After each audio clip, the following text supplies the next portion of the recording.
ছোট পেঁপেটি রয়েছে এটি আমরা এভাবে ছিঁড়ে দেব।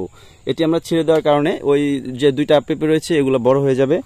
এই যে পেঁপেটি রয়েছে এই পেঁপেটি, এই যে ছোট পেঁপেটি রয়েছে এই পেঁপেটি আপনারা ভেঙে দিবেন। এই যে ভেঙে দিলাম। আসসালামু আলাইকুম ভিউয়ার্স, কি অবস্থা সবার, কেমন আছেন সবাই? আশা করি সবাই ভালো আছেন। কৃষি দিবানিশি 2.0 ইউটিউব চ্যানেলে জানাচ্ছি আপনাদের আন্তরিক শুভেচ্ছা অভিনন্দন। প্রতিদিনের মতো আজকে আমি এসেছি। আসলে আজকে বাগানে আসার কারণটা একটু ভিন্ন ছিল, কেননা রাতে অনেক ঝড় বৃষ্টি হয়েছে। ঝড় বৃষ্টি হওয়ার কারণে আমার টেনশন হচ্ছিল যে বাগানে কোনো ক্ষতি হয়েছে কিনা বা এরকম কোনো কিছু হয়েছে কিনা। তো আমি রাতে আসতে চেয়েছিলাম, বাট রাত বাজে তখন 12টা, তখন তো আর আসা পসিবল না। চাইলেও আসতে পারতাম না, কারণ আমার জমিটা একটু ভিতরের সাইডে, যে কারণে আমি চাইলেও আর কি যদি খুব ইমার্জেন্সি সিচুয়েশন হতো তাহলে আমি আর কি কাউরে নিয়ে এসে আর কি পানি বের করে দেওয়ার পরিকল্পনা করতাম।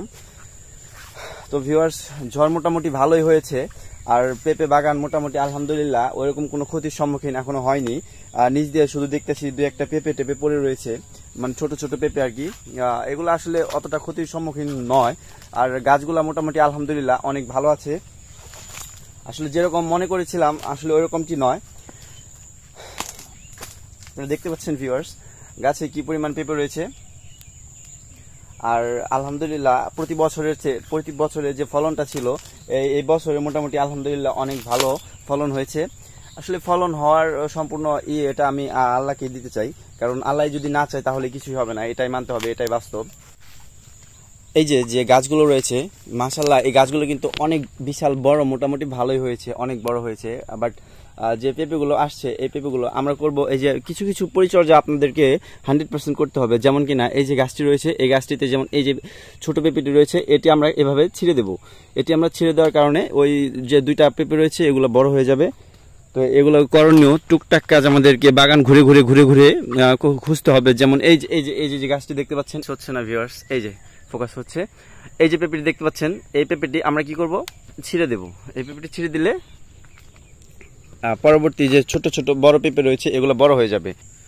আসলে ঝড় বৃষ্টি যখনই হয় মনে হয় যে আসলে বাগানের কোনো ক্ষতি হবে এমন কিছু, আসলে এরকম কোনো কিছুই নাই।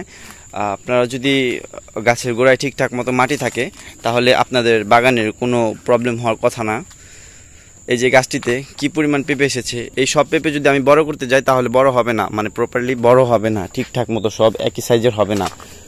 তো সেক্ষেত্রে আমার কি করতে হবে, এখান থেকে যে ছোট পেঁপেগুলা, যেমন এই যে একটা পেঁপে দেখতে পাচ্ছেন, ছোট পেঁপেগুলা, এগুলো আমাকে ভেঙে দিতে হবে।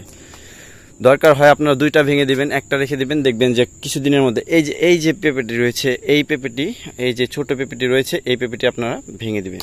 এই যে ভেঙে দিলাম, দেখছেন?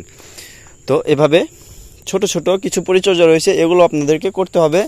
একটু একটু পানি আটকিয়ে রয়েছে বাগানে, বাট এটুকু পানি আটকালে কোনো প্রবলেম নাই।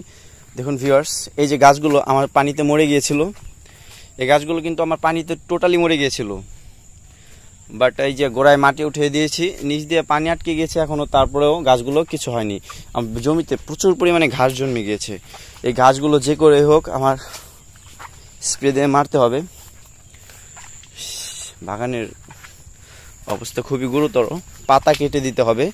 আসলে সবসময় বাগান, আমি কিন্তু এই যে এই সাইডের যে বাগানটি দেখতে পাচ্ছেন এই সাইডের বাগানের কিন্তু পাতা কেটে দিয়েছি, মানে কিছুদিন আগে কেটেছি, আবার এখনো মানে কেটে দিচ্ছি, পরিষ্কার করে দিচ্ছি। কিন্তু এই সাইডের বাগানটা দেখেন, এই সাইডের বাগানটা কিন্তু আমার খুবই একদম অগোছালো, মানে একদম কোনো কিছুই আর কি ঠিক মতো মেনটেন করা না। এমনকি আমি এই সাইডের বাগানের কাজ বাকি রয়েছে, কিন্তু এই সাইডের বাগানটুকের কাজ করেছি। এই সাইডগুলো খুবই পরিষ্কার, খুবই সুন্দর দেখা যাচ্ছে, কিন্তু এই সাইডের গাছগুলো একদম এলোমেলো পাতা, মানে একদম পাতাগুলো কাটা হয়নি।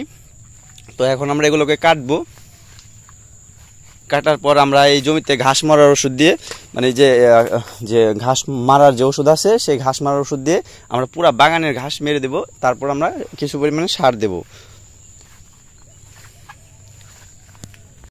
তো ভিউয়ার্স, আপনারা তো দেখতেই পেলেন যে আসলে একটা পেঁপে বাগান করাটা আসলে এতটা ইজি না যতটা ইজি আপনারা মনে করতেছেন। আসলে একটি বাগানের পিছনে অনেক শ্রম দিতে হয়, অনেক সময় দিতে হয়। আসলে বাগানের পিছনে যদি আপনারা শ্রম না দেন তাহলে আসলে কখনোই এরকম একটা সুন্দর বাগান আপনারা কখনোই পাবেন না। কেননা আপনার যদি বাগানে শ্রমের ঘাটতি থাকে তাহলে আপনারা যতই কষ্ট করুন না কেন আপনাদের বাগানটা কখনোই মনের মতো হবে না।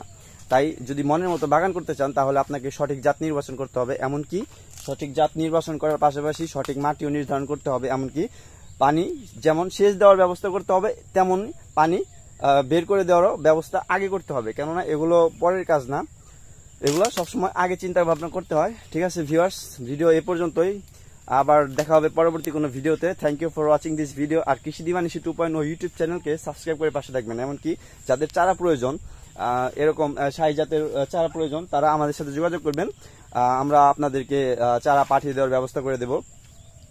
এমনকি জাত নিয়ে যদি আপনাদের মনে কোনো সংশয় থাকে তাহলে আপনারা আমাদের বাগানে এসে দেখতে পারেন, আমাদের লোকেশন দিয়ে দেব। যদি কেউ যদি আর কি বাগানে এসে দেখতে চান তাহলে লোকেশন দিয়ে দেবো আমরা, আমাদের বাগানে এসে আপনারা দেখবেন, দেখে আপনারা যাচাই বাছাই করে আপনারা চারা নেবেন। ঠিক আছে বন্ধুরা, তাহলে ভালো থাকবেন, সুস্থ থাকবেন। কৃষি দিবানিশি 2.0 ইউটিউব চ্যানেলকে সাবস্ক্রাইব করে পাশে থাকবেন। ধন্যবাদ বন্ধুরা।